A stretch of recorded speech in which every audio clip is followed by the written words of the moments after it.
welcome to the Monday evening.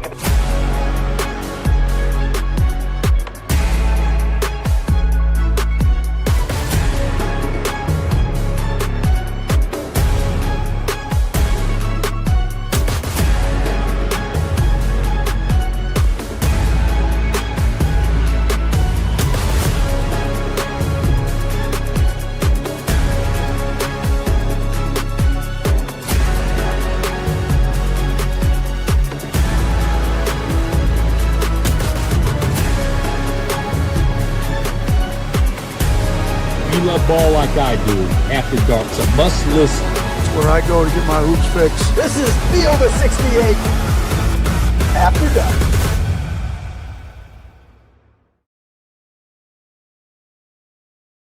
Welcome into the Field of 68 After Dark on a Friday. Chris Childers. We got Rob Doster with us and Jerel McNeal. And everybody out there watching, I got good news. It's almost March. If you are in the Eastern time zone, one more hour to go. By the time we end the show, gentlemen, it'll be the magical, mystical, beautiful month of March.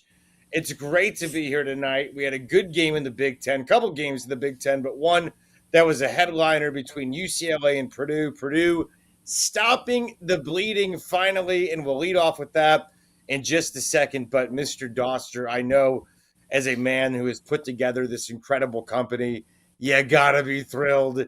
It's go time. It's March, my friend, in 1 hour. I can't wait, man. It's the best time of year. I said this the other day. A lot of people look forward to the holidays. They look forward to Thanksgiving, leading into Christmas, leading into New Year's, leading into the time off. The single best week of the year for me is that week of championship week, when you got the Big East and the Big 12 and the Big 10 and the SEC and the ACC and all these mid-major tournaments happening, these auto bids getting punched and everything going on from like a Tuesday until a Sunday, right? And Sunday it leads directly into Selection Sunday. And then from there, it's all brackets, it's all analysis, it's all sleepers, it's all upsets, it's all Cinderellas. And then you get to the first weekend of the dance, and it does not get any better than that. That is the best 2-week window in the entire calendar year. I don't care what anybody says. March, by the time this show is over, when this show ends, it will officially be March. And I, for one, could not possibly be more excited about it, man. I got a feeling about this year's tournament. You know, I got a feeling that we're going to see some fireworks. I got a feeling that we're going to see some legacies get stamped. I got a feeling we're going to see some unbelievable upsets. And I can't wait for it, man. This is the best month of the year, bar none. I know Jerel's got to be excited as a guy who lived it, who knows what it's like to see his name called on Selection Sunday. It is go time. We're going to get into that UCLA-Purdue game, but Jerel, everybody keeps talking about that February wall that everybody hit. I got to believe the wall's down now, right? Like everybody can see the finish line at this point. Yeah, 100%, Chris. And this is Rob kind of just spoke to it, but this is the best time of the year. You kind of get rejuvenated just from a player standpoint. You have a long, hard season, especially that conference, the conference season. Those are usually like dog days. Guys start to get grinded down a little bit. Some guys are beat up. At this point, all the teams, everybody has injuries and things like that.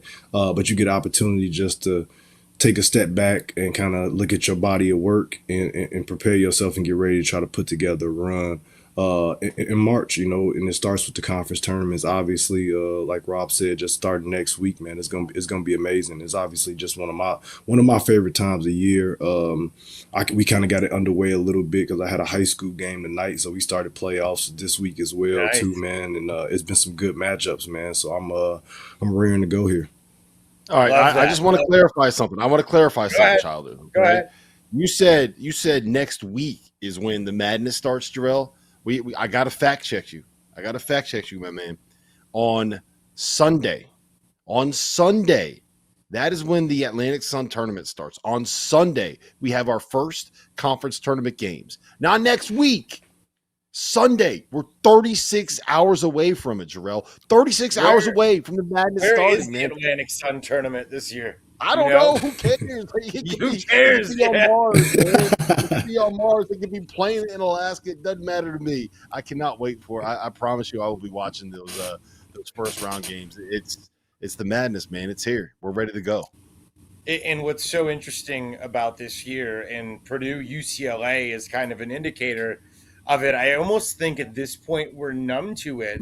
We've kind of accepted UCLA and USC and Washington and Oregon and the Big Ten and Oklahoma and Texas as members of the SEC, and on it goes. Stanford and Cal still are weird as hell.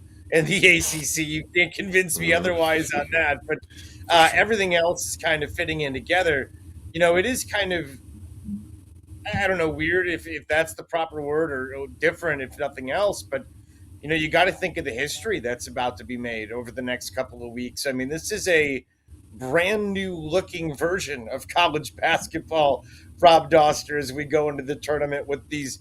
I mean, the SEC tournament, I live in Nashville. I never in my life have I had so many people ask me if I'm going, because of just how deep it is this year and how anticipated it is. But it's kind of incredible when you look at the totality of it all. Yeah, so that's part of why I'm really fired up, because you don't have those excuses anymore, right? Like when it comes to UCLA, like UCLA played at Purdue tonight, and it's very easy to look at that trip across country and say, they're tired, they're jet lagged, they got to make this long travel. It's three time zones away for them, and be able to excuse a loss because of that, right? And I don't think that it's an excuse necessarily, because I do believe that there is wear and tear that comes with that travel, right? But once you get into these tournaments, man, everyone's playing with the same rules. Everyone's playing with the same deck, right?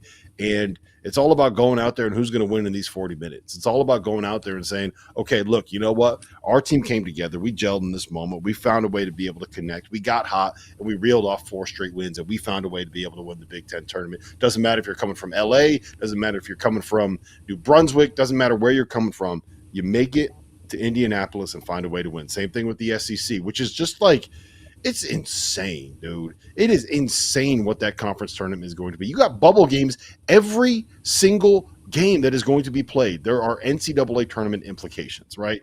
There are going to be other tournaments where you don't have any NCAA tournament implications played in play until like the 3rd day of the event. Every game that gets played in Nashville is going to matter when it comes to bracketing. We might have 14 SEC teams in things, man. That is bonkers. It's bonkers. And I know next segment we have a bracket exercise when it comes to the bubble, and I would imagine there's plenty of SEC when it comes to that bracket exercise in the bubble. I've never seen anything like what's coming up in Nashville. I really haven't. I mean, it is I know Goodman's going to be there for the field of 68, and he's like in the past, he knows, this. It was the Kentucky Invitational. And I just got to believe there's going to be plenty of them, but there's going to be plenty of a lot. It's going to be different this year.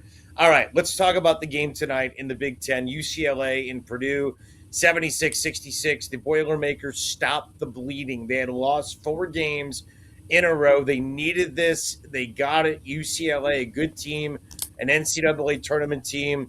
The performances tonight, Braden Smith, if there was ever a guy that was going to get him going, it was going to be him. He's kind of as good of a player we have in college basketball at that next level behind the top 2, behind Cooper Flagg and Janai Broome when it comes to player of the year. Braden Smith was 8 of 17 from the field, hit 6 threes. He was 60%, 6 of 10 from the outside, 23 points. And Trey Kaufman ran. He was super efficient, 11 of 15, 29 points, and then hit 7 of 10 shots from the free throw line. So they got good play from their stars. They needed it, Jerel, McNeal. They had to stop the bleeding, and that's exactly what Matt Painter and the Boilers did tonight. Yeah, absolutely. And it was actually a really good game. I got a chance to watch just about all of it. Both teams kind of had it flowing and working early on in the first half. Neither team was really able to clamp down and get stops consistently. UCLA, I felt like they did a really good job. I was impressed by them just because I felt like this team has shown some maturity just throughout the progression of the season. I feel like, a couple weeks ago, this team probably would have folded a lot earlier, but man, you got to give them credit. They kept it close. And, you just felt that, at Mackey, at Purdue, those guys just kept coming and kept coming. And every time they kind of got on the brink of just busting the game open and making a run, UCLA would hit a really tough shot. But it eventually caught up to them right around that 6-minute mark in the second half. Purdue was able to go on like a 7 or 8-0 run or something like that. Braden Smith was fantastic again, man. Obviously, we can't say enough about him. He hit like 2 dagger threes, which were just like backbreakers, and Kaufman Wren was great as well too. They didn't have an answer for him inside, but it was a really well played game for the most part. The only real difference in the game I feel like was just they weren't able to get stops at all really against Purdue, and they shot it a lot better from 3 tonight than UCLA did. I think they were close to like 50% from 3, like 11 for 20 something or something like that. So they really shot the cover off the ball from long range. UCLA wasn't able to get as many of those looks to go, even though they still shot close to 50% from the 2. But those guys, 2 stars, took that game over in crunch time, and they did what they needed to do. So it was a much needed good home win for Purdue, but also impressive fight from UCLA as well. Yeah, it was a bounce back moment that they needed, Childers, right? And Jerel, you said that it was Purdue that made a run late. It wasn't Purdue; it was Braden Smith that made that run late. He had, there were a couple plays on the stretch. He gets in this habit where, sometimes they're a little too reliant on running him off of those ball screens. It's like, all right, Braden, we're going to get you to that little right hand pull up, right? And today, he's so quick going right that when he jabs right and gets to his left, like there were like 4 or 5 plays, straight possessions in the second half where he was able to free himself up just because of the threat that he has going one direction. He had the jab step 3 that he made over Bilodeau when they were down by 1, right? He tracked down a loose ball. They regained possession, and the shot clock's running down afterwards, and he just kind of jabs and raises up and hits a 3 over a 6'10" guy, and that was the dagger that got them back in the lead and kind of set them going down the stretch. I think so. This game is kind of it's a double-edged sword for me, right? Because I think that it was something that Purdue had to get. Like, they got to right the ship. They got to get this momentum going in the right direction. You're coming off of 4 straight losses. You get UCLA at home. I get it, man, right? 3 of those 4 were on the road. You also lost to Wisconsin in your own building. Like, it's not like at Michigan, Wisconsin, at Michigan State, at Indiana is an easy stretch of games. So you can kind of justify it a little bit with that. But you had to get this win, and it was Trey Kaufman-Wren, 29 points on 11-15 shooting, right? It was Braden Smith, 23-8, 4 steals. It was Fletcher Lawyer, who had 11 points. Combined, they had 64 of Purdue's 76. And it's kind of a microcosm of both what allows Purdue to win and also one of the biggest flaws that this team has, where they have 3 guys that are capable of, when they play well, beating anybody in college basketball, right? Trey Kaufman-Wren can get you 29 on any given day and do it super efficiently. Braden Smith is the best point guard in college basketball for very obvious reasons. And Fletcher Lawyer is a guy, we've seen him go for 20, sometimes 30, like on any given night. Like, he is a threat to get hot and take over a game on his own. But it's kind of those, like the big 3, and then there's a drop off. So it's nice to see those guys get going here. But I also think it's a piece of evidence on why Purdue, despite having those 3 guys that are so good, can be somewhat limited this season and are probably a little bit matchup dependent in the tournament and aren't quite at the level of, in my opinion, a Michigan State or Wisconsin when it comes to being a threat to make a run in March. Yeah, I think you could probably say that about both of these teams tonight. UCLA has kind of been in and out, on again, off again. They'll win, they'll lose. The Big Ten's a good league, and I think UCLA is a good team, not a great team. So I think they're kind of a team that fits that description as well. Jerel, when you look at Mick Cronin's team, and there's no coach to me that's more fun to watch. He's a little dude that stomps around and gets all pissed off and kind of goes nuts. He's been doing that since Murray State. Believe me, I watched him plenty in the OVC tournament when they played it here in Nashville over the years. But you look at Mick Cronin, he's got a good team. Do you think ultimately this team will be limited in a couple of weeks in what they can do? I do. I think you kind of said it perfectly. They have a good team, not a great team. I wouldn't say that there are really any expectations as to how far they will get, but like again, I do got a lot of respect for the job that McCronin has done this year. Obviously, he was the coach at Cincy. I want to say when I was in school. Still, and he had some dudes on that team then. But I always had a ton of respect for him. He's a tough, hard-nosed coach. He gets guys to play hard, and from just some of the sound bites and stuff that we've gotten throughout the course of the year, he's really been expressing that and trying to pour that into his team and get those guys to compete at the level that he feels is acceptable for them to try to win games. And I feel like they have kind of turned the corner a little bit, but it's just at times offensively they struggle a little bit too much. I thought that was a big piece of it tonight, was just outside of Bildo, and they weren't able just to generate enough easy open look opportunities. Like even when I was saying like they made some tough shots to kind of stop the bleed and just in runs at times, but all of them were really tough shots. They just didn't have an answer for just for the onslaught of Purdue, and that was a team that just kept coming and coming. But I do think Sebastian Mack probably should have got a couple more minutes tonight. For the most part, he played okay. He's another guy I know that can actually give them a little bit of a spark, at least offensively. He turned it over a little bit too much, but I thought he should have got a couple more minutes tonight. He probably would have helped him a little bit offensively, just to try to stave off Purdue some. Well, we'll talk about the rest. Oh, go ahead, Rob. I'm not sold on UCLA.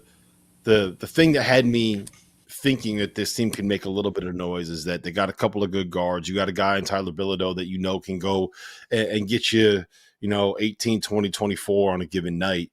And you combine that with the fact that at one point they were elite defensively, right? They were a top 5 defense in America, and they've really fallen off over the course of probably like the last about 3 or 4 weeks, where they are not having that same kind of impact. They're not forcing turnovers as much. They're not as difficult to play against or run offense against. And if UCLA is not that kind of elite defensive unit where you're going to struggle to get to 60 points against them, then I just don't think they have the firepower offensively. Like if they end up, we have them right now as a 6th seed in our latest Fielding the 68 bracket, and they would be playing UC San Diego. If our bracket projections are correct and our Fielding the 68 guys are the best in the business, if they played UC San Diego in the first round, that I am taking UC San Diego to win that game. And that's the first game that I'm filling out in my bracket. And I'm sorry, I'm not. No, I get it. I don't see it with this year's UCLA team. And I think we say that a lot about teams in the Big Ten right now, outside of the top, outside of the state of Michigan. I feel like that's a common thread that we talk about. Good teams, they're going to have plenty in the NCAA tournament, but as far as vulnerability, I think we see a lot of that right now inside the Big Ten. I don't think there's any question about that. It's an interesting time. We'll move on to the rest of the Big Ten in a second, but as I was watching the game tonight, I think we talk so much about this modern era of college basketball and how things have changed, and Tom Izzo's getting so much credit for evolving with the times, and absolutely deserves it. While we've seen the Tony Bennett leave, we've seen this year Jim Larinaga, Leonard Hamilton. We've seen all these legends, if you will, go. But Matt Painter's a guy I think we just kind of take for granted, Rob. I don't know if you see it the same way. The guy's been at Purdue for 20 years. And, we are living in this new era, and he hasn't missed a beat. I think it's a credit to him. I mean, look at the shape of his program compared to Indiana, and I think we all kind of take it for granted, to be honest with you. Yeah, we do kind of take it for granted. I do think that he's still riding the high of getting to back-to-back or going to the national championship game and having the back-to-back national player of the year and the success that they had there. Like, I think that those runs and those teams he put together kind of woke everybody up to the fact, like, hey, like, this dude can coach, right? Like, this dude knows what he's doing. And he's also one of these guys where I don't think that he has the same level I don't think he's feeling the same level of stress on the new era of college basketball because he ain't playing it like it's a new era, man. Like they're not out there in the portal trying to get 9, 10, 11 guys begging their collectives and their NIL for another couple $100,000 because they got to go get this guy off the bench because they don't have quite enough like backcourt depth, or they need another shooter just to be able to simulate something in practice, right? They didn't bring a transfer in this season, and I honestly think that's part of why they are in this position where they're kind of like both Purdue and UConn are teams where their pedigree and their name is going to get them more attention in the NCAA tournament than what they've actually done this season probably would deserve. And I think part of the reason is that Paint trusted his guys, and to a point, Dan trusted his guys to be able to take the next step. And a lot of them did develop, but it also left a couple of gaps where you weren't able to go out and get a veteran player that you knew could contribute. I'm a little sympathetic to the fact they don't have a rim protector because Daniel Jacobson was hurt on the second game of the season. I think it was, if I remember correctly, I can't remember off the top of my head. I think he broke his foot. But he was a guy that's a 7'4" freshman that came in with quite a bit of hype at this point in the season, would have finally filled that role. So I'm sympathetic to that. There's not much you could do if a key piece ends up getting hurt, right? But I do think that they need a guy that could have been like a lockdown defender on the perimeter and also find a way to get to the basket offensively that they could have found. There were lots of those guys in the portal that were available, and you could have gone out and gotten one. But if you did that, then the likes of Miles Colvin and Cam Heide and the CJ Cox and the Jakari Harris and these players that you had invested your time in would have had somebody in them stunting their development a little bit. And it's Matt Painter saying, I'm going to trust what we do here in the building. I'm going to trust our internal development. And I'm going to say that those guys right there, the playing time they get this year, even if it costs us this season, is going to be better for us in the long term, because spoiler alert, there's a lot of talent that could be coming back for this Purdue team next year. Do you guys realize, like, Braden Smith is only a junior, right?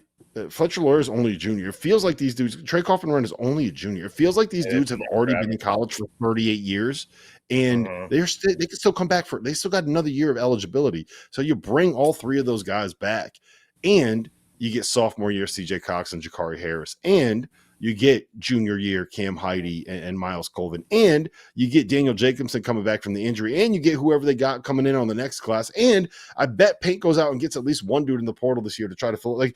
Like the way that he's building this program and this team is not just for this season. It's with the long-term development. And next year, if they run it back with these same dudes, I'm still going to say Purdue is a top 10 team in the preseason. I could not agree with you more, and give a lot of credit to Matt Painter for continuing to keep this going, the consistency every year. And this year he's doing it without Jurassic Park. I mean, usually he's got those Brontosaurus dudes that are, eating off trees like Michigan's got right now. But, certainly that's not the way Purdue is built. Let's take a break. We will come back. Let's get into the bubble, and we're going to play a little blind taste test, if you will. We're going to blind look at resumes and decide who's in, who's out. As listen to this, my friends, we are just over 2 weeks away from Selection Sunday. Wrap your mind around that. We'll talk more about the bubble next, right here on the Field of 68 After Dark. If you haven't heard by now, we have partnered with BetMGM for the season. We'll be using BetMGM lines to make all of our picks, and we'll have special offers for the listeners and the viewers of the Field of 68. Bet insurance tokens, odds boosts, and what I love, a nice parlay boost or two here or there. Be sure to keep your eye out in the app for the Field of 68 specials that we'll be running throughout the season as well. So go download the BetMGM app to sign up today. College basketball fans, are you ready to take your hoops game to a new level? Whether you're a seasoned bettor or just trying to win your March Madness office pool, Rhythm is here to give you the edge this season. With data-driven predictions for every single college basketball game left on the schedule, Rhythm helps you maximize your bets. And as March Madness kicks off, Rhythm's insights will help you spot those plucky Cinderellas that you know are going to shake up the NCAA tournament. But that's not all. When Selection Sunday rolls around, let Rhythm's AI-powered bracket generator do the heavy lifting for you. This is the same AI tool that performed 35% better than the average ESPN bracket last year. And here's the best part. Rhythm pairs perfectly with our Field of 68 expert analysis, giving you the 1-2 punch that you need for the rest of the college basketball season. So don't wait. Download Rhythm today and get ready to see college basketball and your betting results in a whole new light.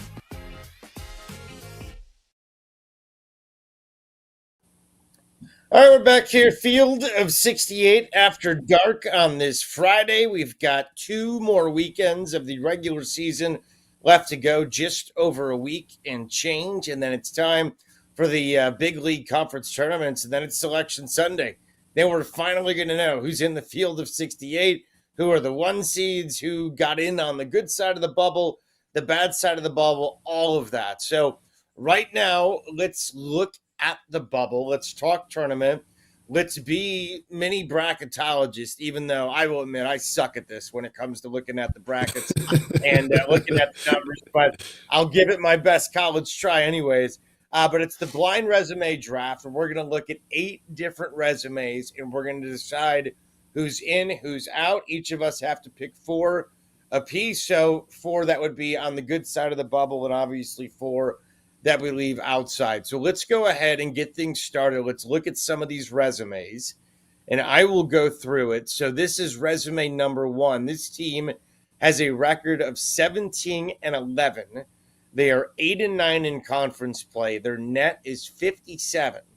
Their resume average metric is 43. Their quality average metric is at 55.7. And their quad 1 and quad 2 record is at 8-11. So again, the net's 57. The record's 17-11 overall. And their quad 1, quad 2 is 8-11. Rob, I'm going to start with you as I ponder these numbers. In or out? When our producer Dagan proposed this game, it sounded a lot easier than it is right now. Like I gotta lock in my pick on whether or not this team is in. I'm going out. I'm taking out. Lean out, and then I'm like, show me the other one. If their net is that low, then I am just blindly guessing that they don't have enough great. Like the Q1 and Q2 record is heavily skewed towards like the back end Q1 or more Q2 or something. So I'm out. I'm out on whoever that is. They're not dancing. They didn't do enough to deserve it. That's what I'm saying, Jerel. Jerel, what do you think, buddy?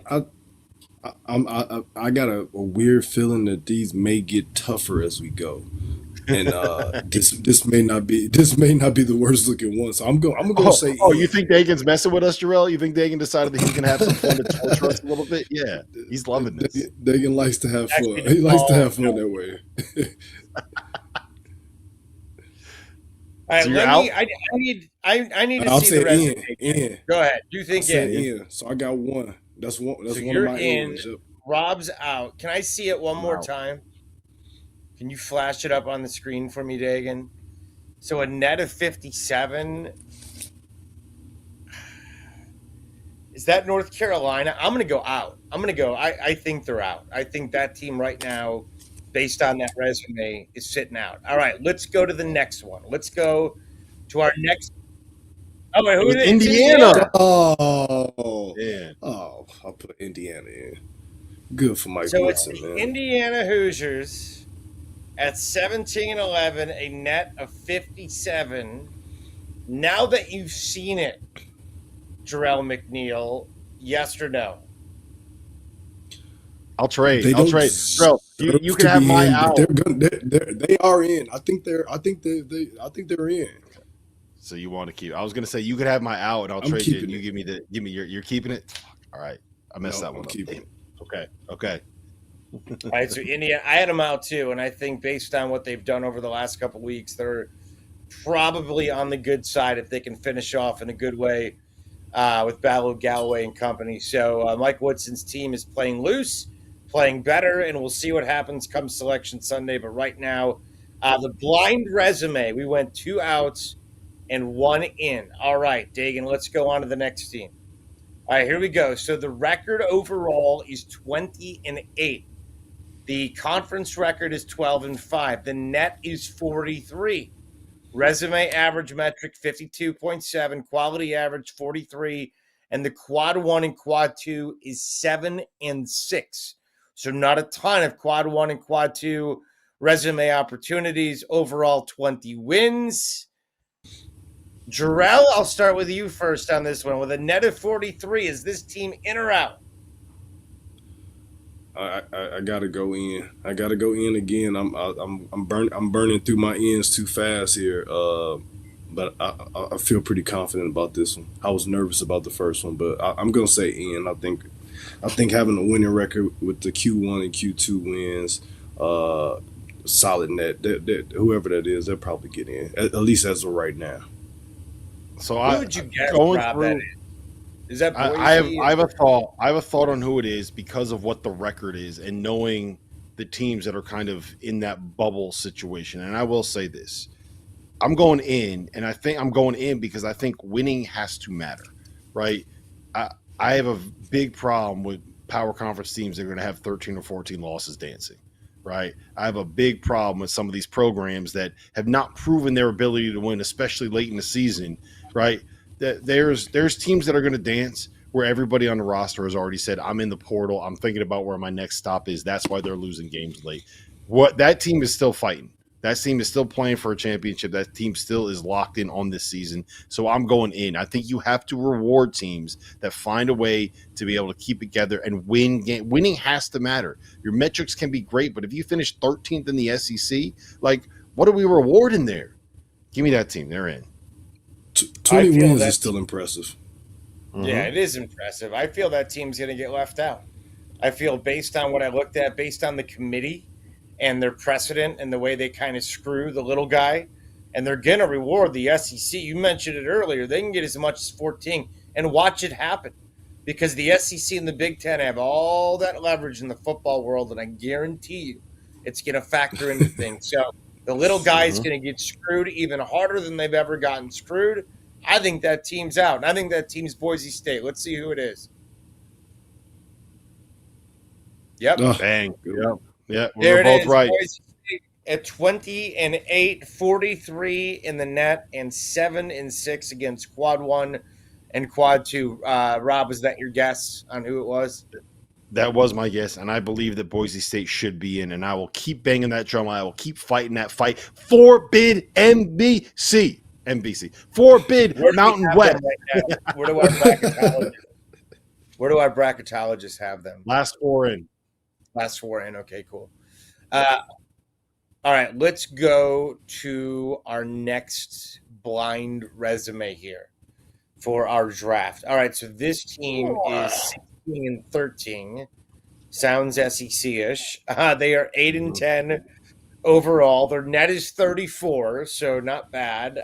The resume average metric 50, quality average metric 35.3. Their quad 1, quad 2 record is 9-13. So you can probably at least guess the league that they're from based on the blind numbers. Rob, in or out, sir? 16-13. What are we talking about here? Out. Get them out. Get them out. There's no other analysis that's needed. 13 long. Get them out. Get them out. No. So, and that ties into your Boise State argument that you value winning. It doesn't matter about the big conferences. And the thing about it is, we talk about this. I know we're on Channel 84 on College Sports Radio on Sirius. We talk about this on Full Ride, and Matt McCall was with us today. And we said, look, in the SEC, it's ridiculous because it's like Nirvana. It's like when you lose, it doesn't fucking matter. It doesn't matter. Excuse my language. But it's like it doesn't matter every time that it happens, right? So I'm going to get yelled at by Olivia or somebody for that. But you know what I mean, right? Like it's one of those things where it doesn't seem to matter. And so that's the SEC. So you said out. Jerel, your thoughts, sir? No, I'm with him. 13 losses is 13 losses, and underwhelming conference mark as well. Too, like I'm going out.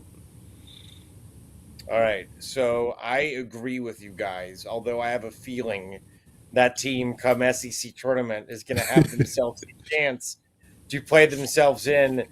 Um, let's see. Who do we guess that it is? I'm going to guess that it's Georgia. Let's see. Let's see who it is. Ohio Big Ten State. team. I knew it. Get them out. It's the Get 'em out. Ohio State Buckeyes.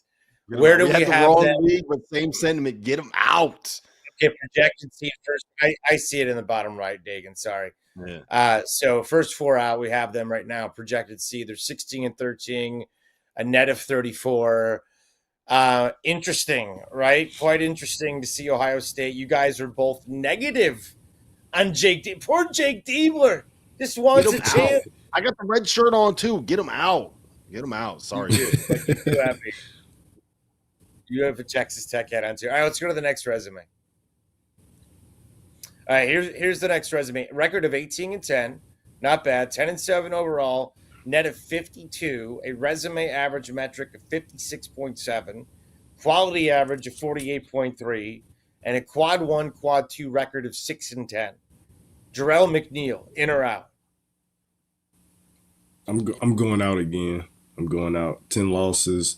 Not enough Q1 and Q2 wins. I'm saying out. Rob? I'm going in 18-10. I know what else is on the bubble, right? I don't think that that's a tournament team, but I know what else is on the bubble this year, and that team has actually won some games. They have a winning record in league play. Wow. I know that's not something the committee looks at, but that's something that Rob Doster looks at. Okay. I'm going in. I think that the fact that all of their losses have been Q1 and Q2 says that they have played well against good teams. They've lost some good games. I'm going in, man. I'm going in. I'm going to go in as well with that team. Let's see who it is. Xavier X. Yeah, get him in. Sitting there with a 10-7 record, and right now we have them as one of the first four out. So the bracketologists in the field of 68 say we're all nuts. So we'll see how it ends up shaking out with that team from Cincinnati. All right, let's move on to our next blind resume. It's our field of 68 bubble draft.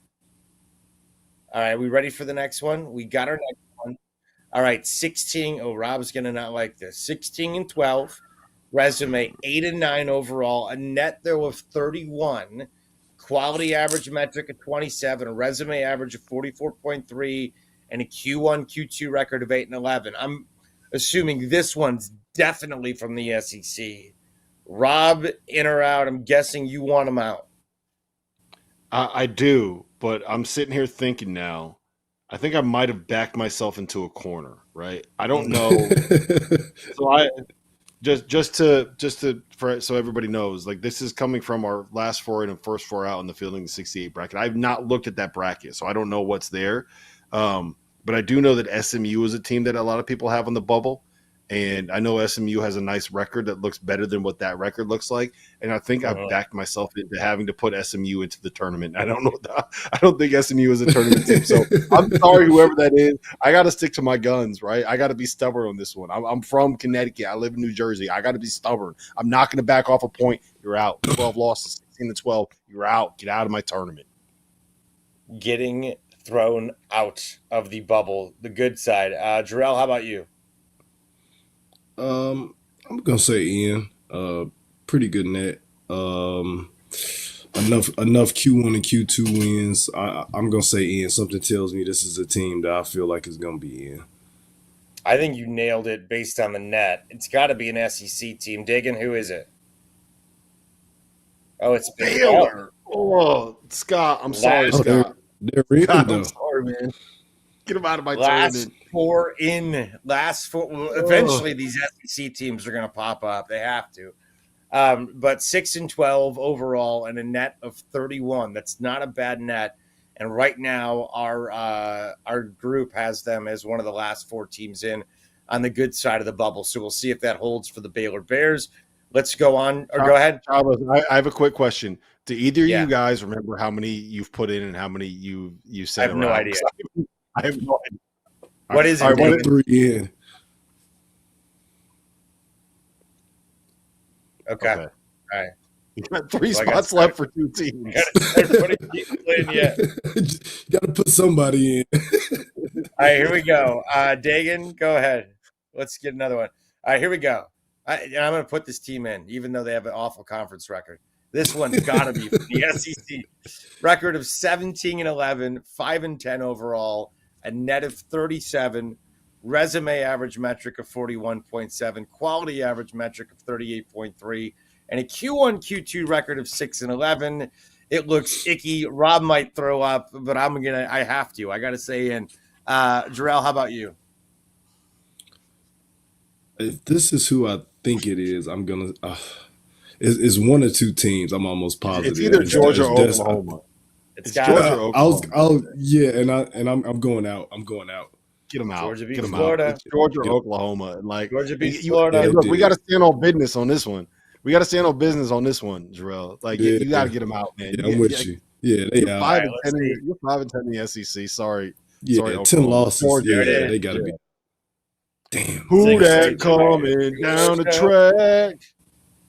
NIT's Georgia. finest, baby. There they are. There's Mike White's team sitting there last 4 in. So the bracketologists agree with me. They're the last team in the field right now with that beautiful record that makes Rob want to vomit. Let's go. We got 2 more to go, and I think I got to put them both in. But let's look at the next resume. I got to put Okay, them both feel in. too. good. Yeah, they're Feel dancing. good. They're dancing. I don't know who it is. Resume They're dancing beat- though. Yeah, this is a dancer.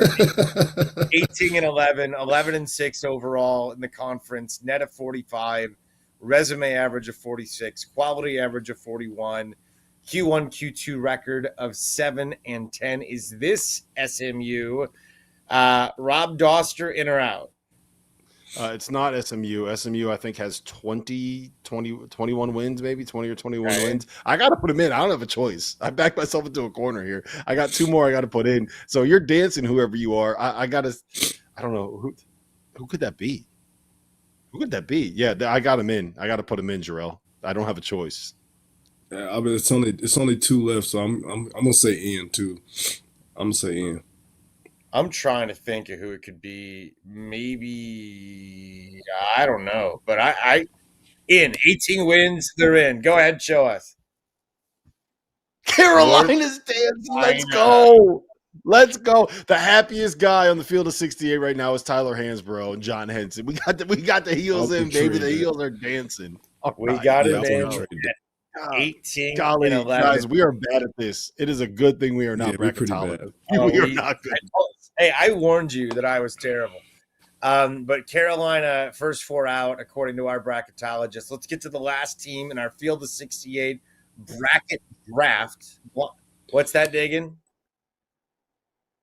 Okay, we got 1 more we're waiting on right now, but we got 1 more left to go. It has been a lovely exercise with the Yeah, I think we The do. team is So- dancing. hopefully this team's got a decent looking resume. Maybe this is SMU, but let's look at it. 21 and It's 7. Oh, yeah. gotta be SMU, man. Gotta be That's tough. SMU, which I feel Yeah. good about Gotta be getting in. SMU. Oh. Yes, 21 and 7, 12 and 5 overall, a net of 42, resume average metric 49.3, quality average of 43, quality 1 and quality 2 record of 6 and or quality 1, Q1, Q2 record of 6 and 7. Rob, we all think it's SMU. Do you have SMU in? Yeah, I mean, they have no quad 1 wins, and we have them in the NCAA tournament. Could it be Wake Forest? What's Wake Forest's record? I feel much better about putting Wake Forest in. At least they beat Michigan. Yeah. I don't know. Well, they're Jerel? but Well, we all got of us have in. them We got dancing. put him in. Yeah. We all got them in. Yep. Jerel? Yeah, I mean, How do we feel? it's ridiculous, but no quad 1 wins. This is a team. If we can make it, field in the 67, I would. But I guess they're in. We don't really have much of a choice. Well, let's get I think Dagan is ready with the reveal. There is the SMU Mustangs sitting at 21-7 and 12-5 overall, and our bracketologists have them projected as one of the first 4 out. So this exercise, we had all the I love resumes. that. Hey, Childers, I love that Jerel was like, yeah, well, you know what? I'm just gonna change this from a field of 68 to field of 67. I'm just gonna get rid of that team. Based on those resumes, I can't believe we put Carolina in. Yeah. Up in here, fellas. Why I'm gonna not? reveal the teams Dagan's that you all had in, so everybody can hear. So Rob, right, you had Dagan, Boise go ahead. State in, Xavier in, Yep. North Carolina, SMU. Yep. Yeah. Those are your 4. Jerel had Indiana, Nice. Boise State, Baylor, SMU. And Childers had Xavier, Georgia, North Carolina, and SMU.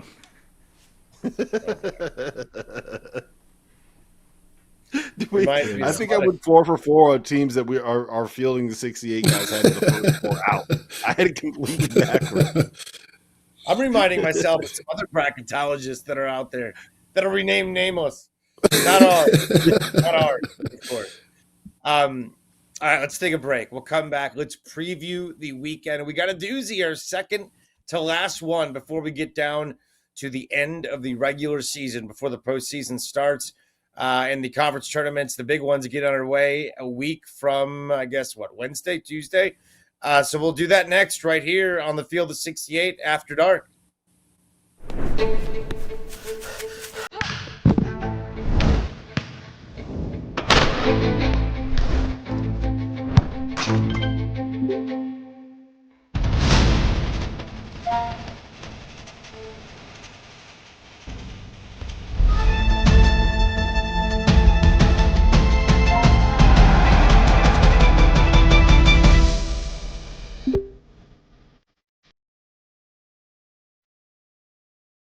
There is no sport in America that is more difficult to follow than college basketball.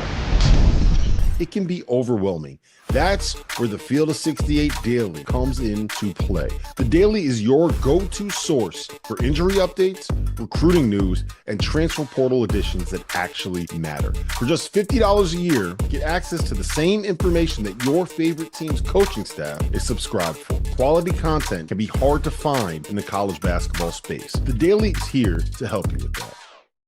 Would you be surprised to find out that the Field of 68 is home to more than 35 podcasts? More than 25 team-specific podcasts that are hosted by the people that know what fans want the most. The Goodman and Hummel podcast, the DTF podcast, the A10 Insider podcast, and the Mountain West podcast. But wait, there's even more. The Field of 68 will be launching the ACC Insider podcast this year. Subscribe to this channel and come along for the ride.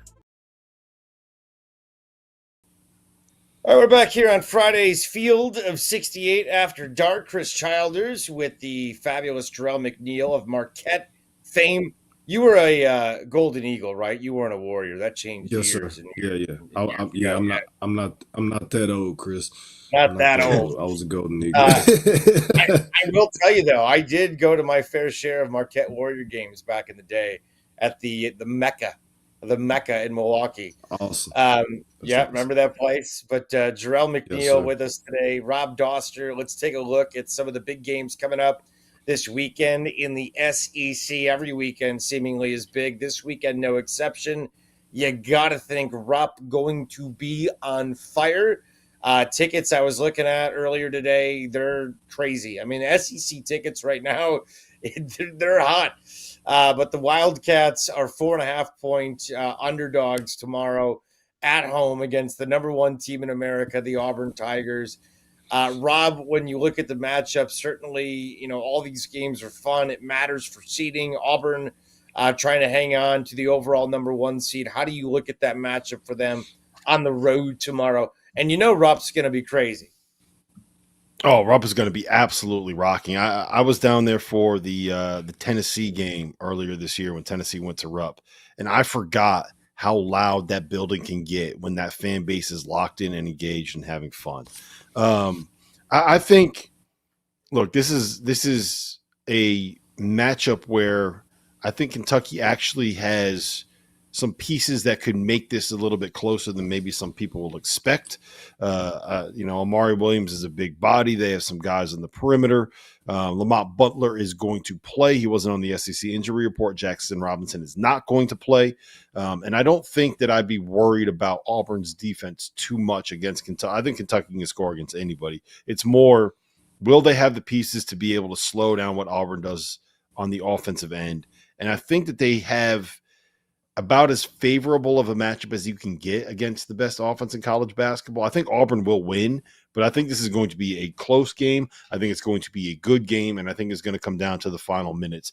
If it's not a one-possession game at the under 4 timeout, I'd be really surprised.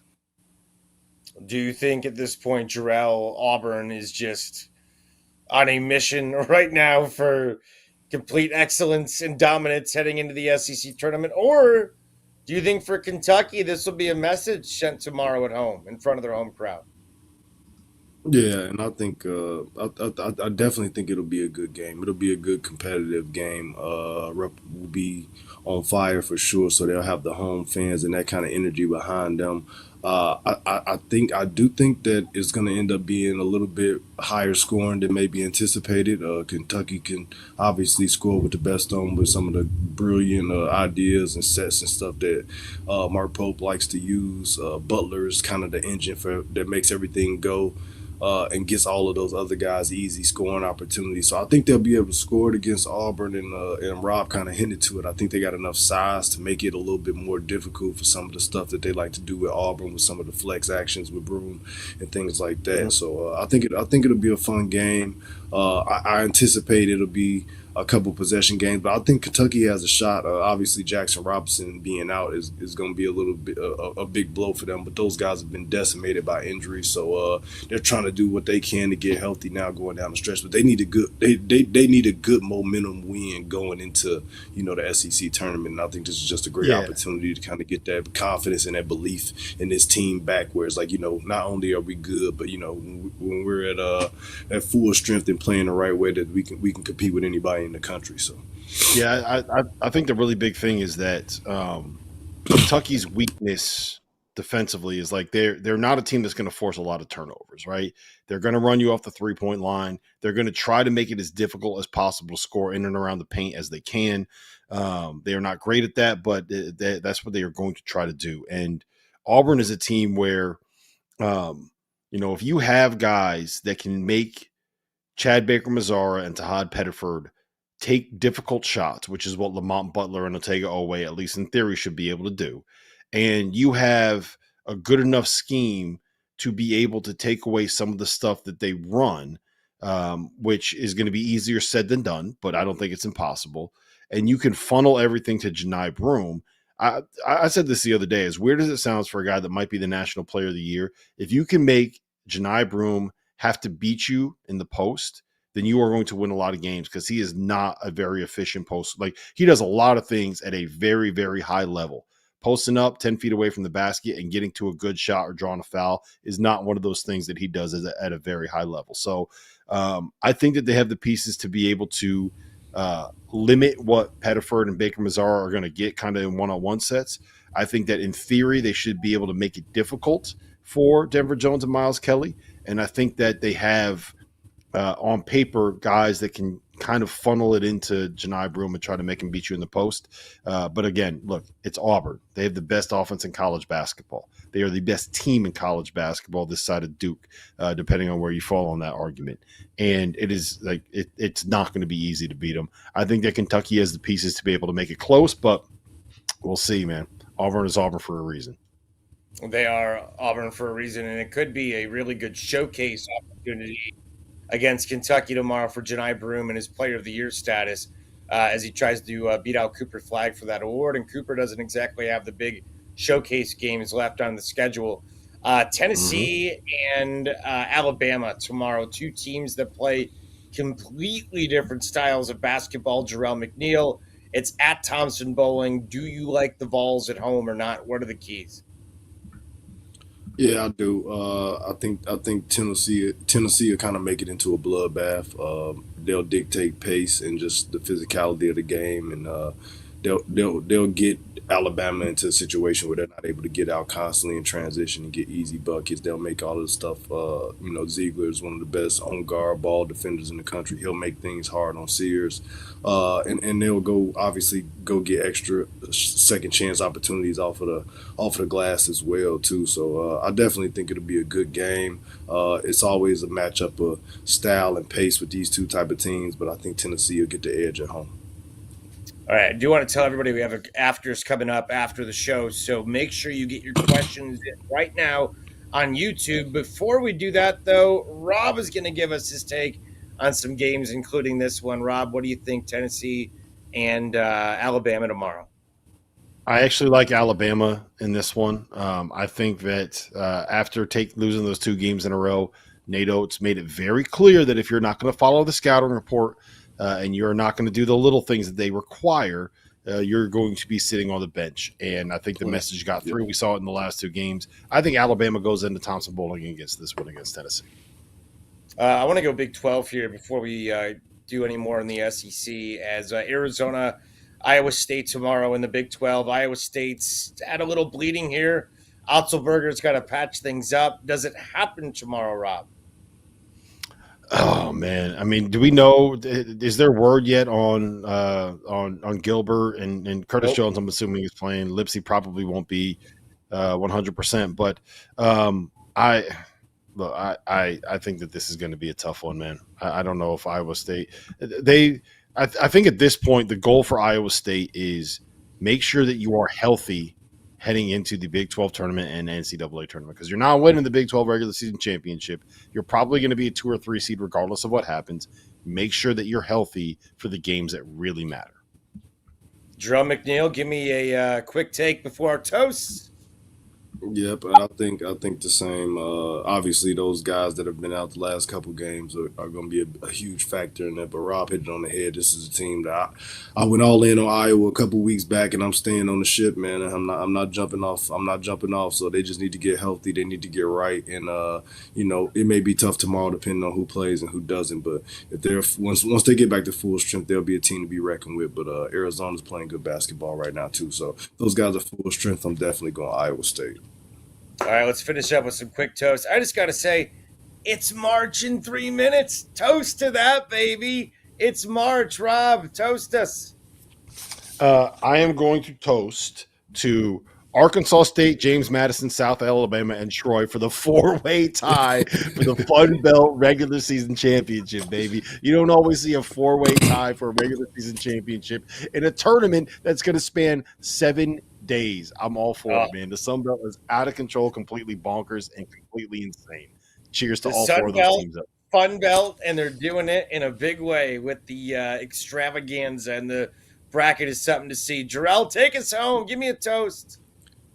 I got one. Just finished watching the game. Northwestern with a big win, and breakout game for my boy, one of our Mean Streets kids, KJ Wendell, man. Lucky lefty, got it going again tonight. Hasn't played, been on and off, in and out the lineup all year because of injuries, but he led them to a big win tonight with 20 points and 5 rebounds. So shout out to KJ. Toast to the night to that. We will be doing afters in just a few minutes. Stay with us on the web for that. Get your questions in now, but we are done. Thank you for listening to the Field of 68 After Dark. Have a great weekend, everybody.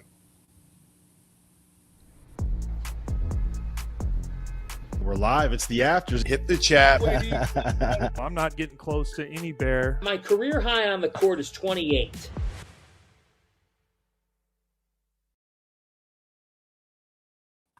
All right, back here, Field of 68. It is the afters on the Field of 68 After Dark. Chris Childers with Rob Doster and Jerel McNeal. We'll do a quick one tonight, as we had kind of a quiet Friday, even though we did have an important game in West Lafayette in the Big Ten between Purdue and UCLA. Before we go, Childers.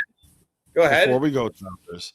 So Yes. Southern Miss, Yes. Miss, right? If Southern Yes. Miss is going to win the Sun Belt Conference tournament, I just want to read to you how they have to do it, right?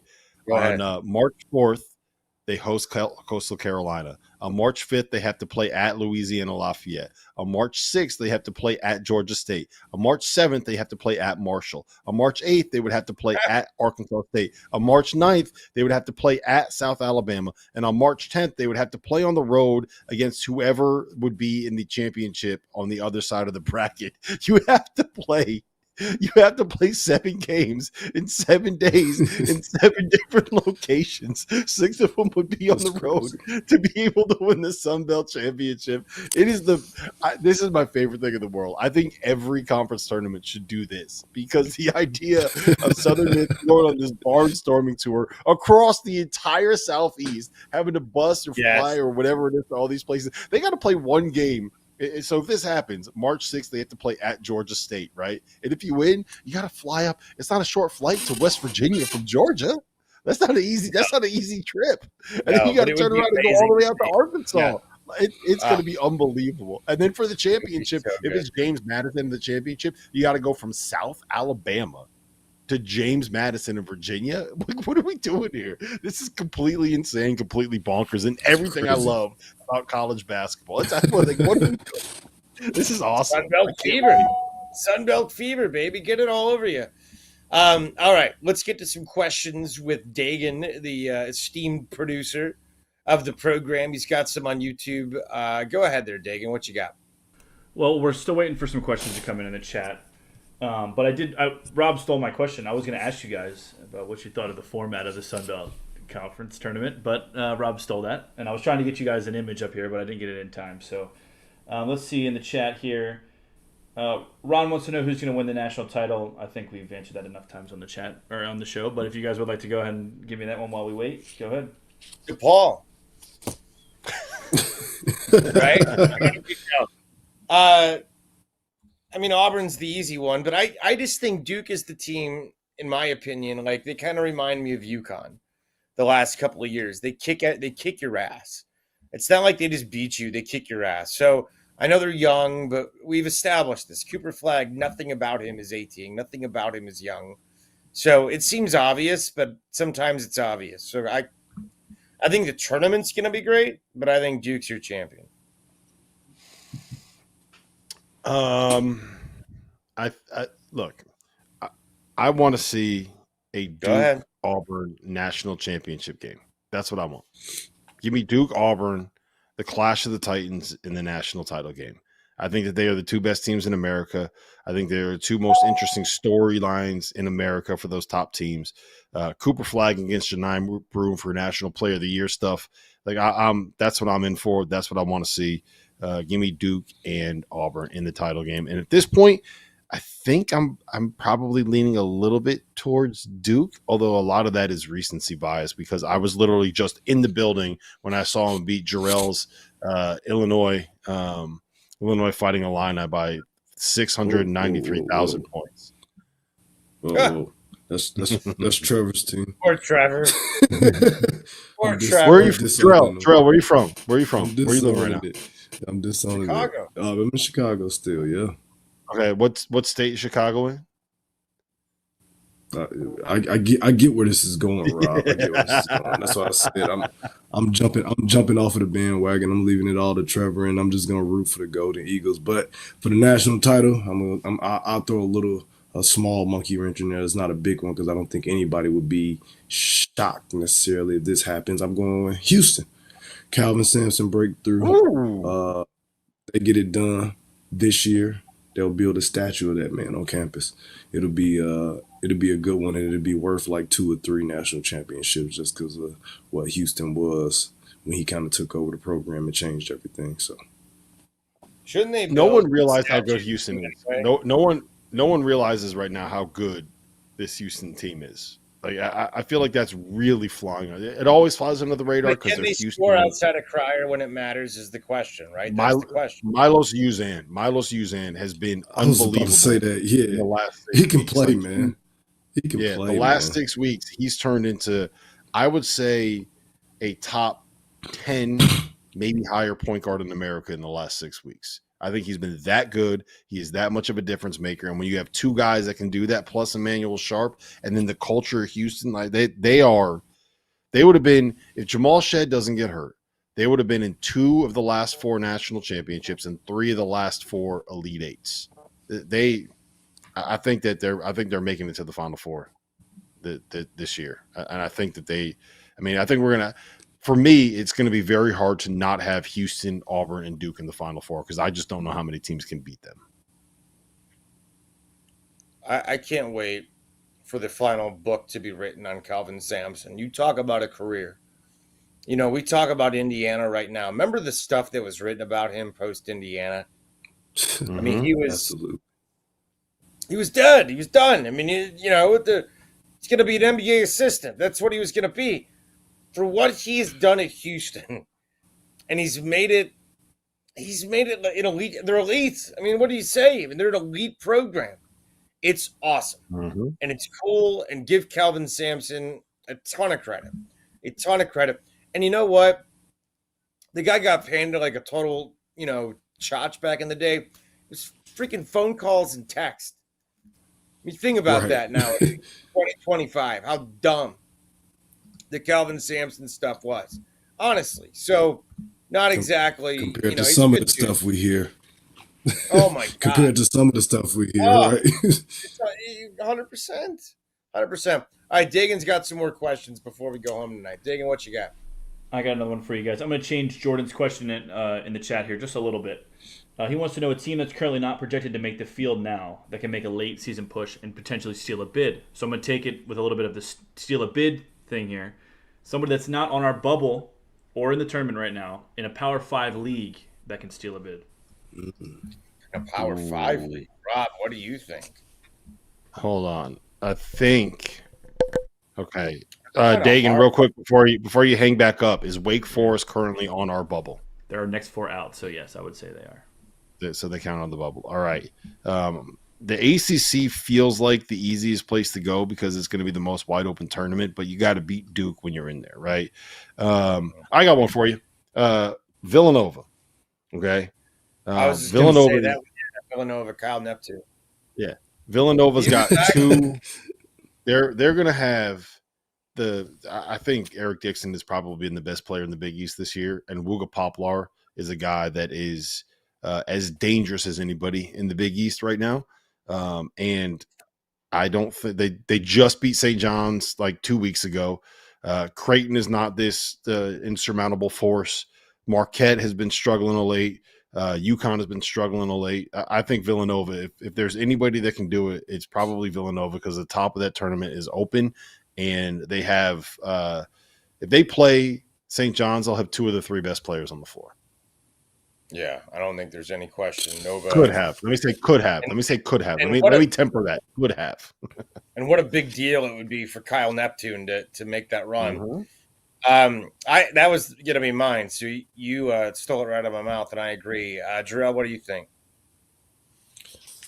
And I know, I'm pretty sure because we started some of this chatter maybe like a week or 2 ago, and then they immediately dropped the ball right after. And I'm not sure if it's really possible. I'm gonna go K-State. I don't hate it. Go K-State. I don't hate it. Why I don't hate not? It. Dougie McDaniel and Coleman Hawkins. I was about to say Hawkins gets back right. They get healthy. They string together some quality wins in the Big 12 tournament. You know, what the hell? Why not? I mean, right now I think that are they even 500 though? My God, are they even a 500 team? I'm not sure, but no. Yeah, so let's take a walk on. Let's take a walk on the wild side. I'm going K-State. I like that. The Wildcats, a walk on the wild side with the Wildcats for Jerel McNeal. Dagan, take us home with one final question on a Friday. By the way, happy March, everybody. Happy March. It's official. Made it. Dagan, what you got? My final one for you guys. We probably should have planned ahead with this a little bit and grabbed this audio from earlier. But Mark Pope talking about expanding the season to 40 games. Your thoughts on that? I look, we have all of these games in late October, and you're playing it's the what's the word I'm looking for? The exhibitions to raise money, right?